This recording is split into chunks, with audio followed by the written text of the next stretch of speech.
Hi folks, Lou here, and I'm going to talk about the inevitability that your game design output is going to be quite uneven. That's because it's the nature of the creative endeavor.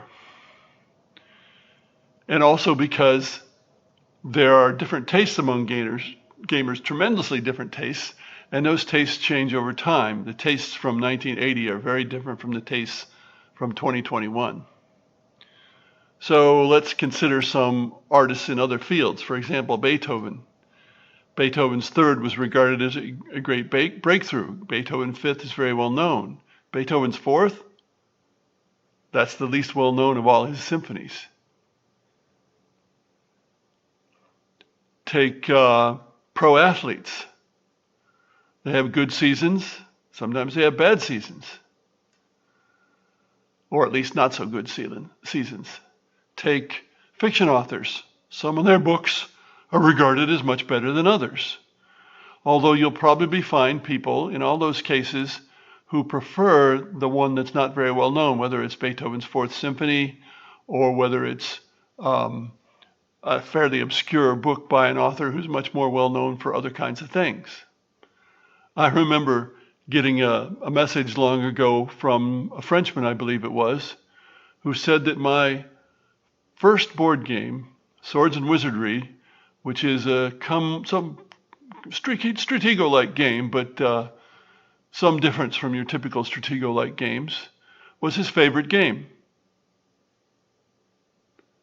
Most people wouldn't say that. Very few people would say that. But that's what he said. So that's the kind of thing that can happen. Also, you're subject to the usual bell curve or Gaussian curve. Some of your output's going to be toward the middle.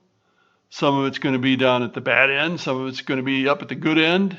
It's just the way it's going to go. Even somebody as well known as Alan R. Moon, who designed Ticket to Ride and Elfenland and many other games, once told me that he figured 60% of his games would be unpublished. Now, I don't know whether that means 60% of the ones he finished or 60% of the ones he started, but they're taking it at its face value. And that is, of course, a reason why you should be making several games at once. You shouldn't bet on one game because that might be one of your weaker games.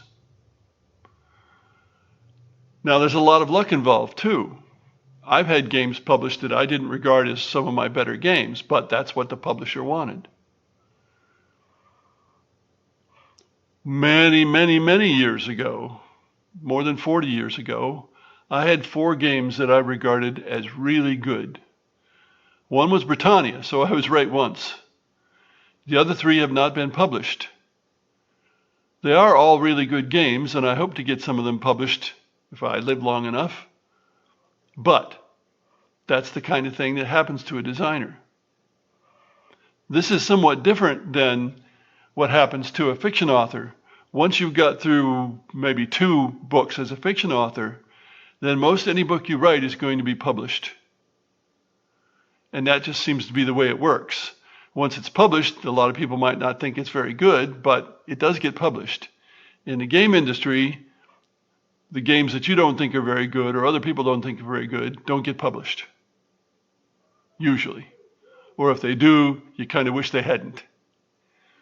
Thanks for listening.